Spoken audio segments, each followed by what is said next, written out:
One of the few tangible victories the Trump administration could point to in its diplomacy with North Korea was a pledge from Pyongyang to help repatriate the remains of U.S. soldiers killed in the war.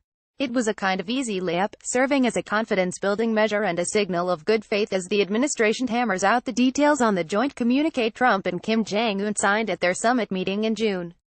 On Thursday, however, North Korean officials stood America up, failing to even show up for a planned meeting to discuss the logistics of repatriating the war dead. The meeting eventually happened on Sunday, July 15. Furthermore, Secretary of State Mike Pompeo was caught in an embarrassing diplomatic gaffe on his latest confidence-building attempt to negotiate with the Hermit Kingdom, with North Koreans releasing a statement accusing the White House of pushing a unilateral and gangster-like demand for denuclearization that Pyongyang called deeply regrettable. This was nothing if not predictable. In fact, experts had warned from the beginning that the vast, yawning gap in expectations between the United States and North Korea, and the failure to clarify terms, for instance, what does North Korea mean by denuclearization of the Korean peninsula, would result in problems down the line. Both parties failed to use the opportunity of the summit to resolve these issues, opting instead for vague, aspirational verbiage that clouded more than it clarified. Pompeo must now awkwardly negotiate while maintaining some continuity with the president's naive and overzealous descriptions of the summit as a great success that effectively neutralized the North Korean nuclear threat. As negotiations stumble forward, we will likely continue to see embarrassing diplomatic foul-ups for three key reasons.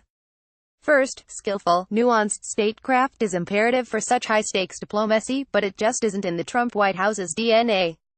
Despite its made-for-TV appearance of success, the Trump-Kim summit displayed competent stagecraft but incompetent statecraft.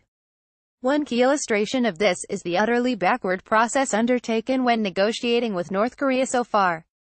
Typically, a face-to-face meeting between adversarial heads of state would come at the very end of the process, instead of the beginning. The idea is to conduct months and maybe even years of lower-level discussions, mostly in secret to avoid unhelpful showboating that can derail diplomacy. Once a basic framework is worked out that is acceptable to both sides, higher-level officials meet to hammer out more of the details.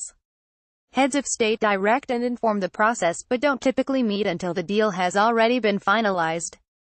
Second, the Trump team betrays a fundamental ignorance of the central issues at stake. For example, Trump, Pompeo, and National Security Advisor John Bolton have said they expect North Korea to denuclearize within a year or two.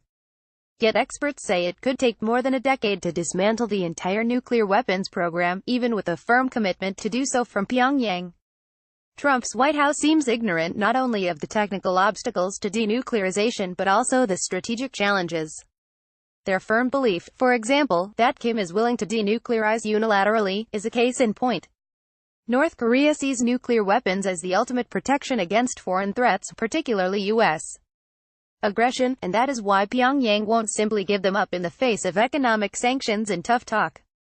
Significant economic and security concessions from the United States would be required as a mutual compromise, and even then it would be hard to get Pyongyang to forfeit its nukes entirely. Third, President Trump seems to be doing this for the wrong reasons. Sure, the White House may genuinely want denuclearization, but not, it seems, because of a rational assessment of America's threats and interests. Instead, Trump is eager for the prestige that would accompany an unprecedented deal with North Korea, a success none of his predecessors were able to accomplish. He is far more fixated on basking in the glory of favorable primetime cable news coverage than the substance of a serious non-proliferation agreement. This means the administration's approach is going to eagerly look for quick wins with little in the way of depth or substance, and therefore not much lasting value. The conundrum of all of this is that talking is better than the bellicosity that preceded it. Given a choice between incompetent, mismanaged diplomacy for the wrong reasons, on the one hand, and inching ever closer to the brink of catastrophic war with a nuclear-capable North Korea on the other, I choose the former any day. But Americans may simply need to resign themselves to lower expectations. They will have to accept a prolonged negotiating process filled with fumbles until President Trump learns the basics or his successor takes over. John Glazer is Director of Foreign Policy Studies at the Cato Institute.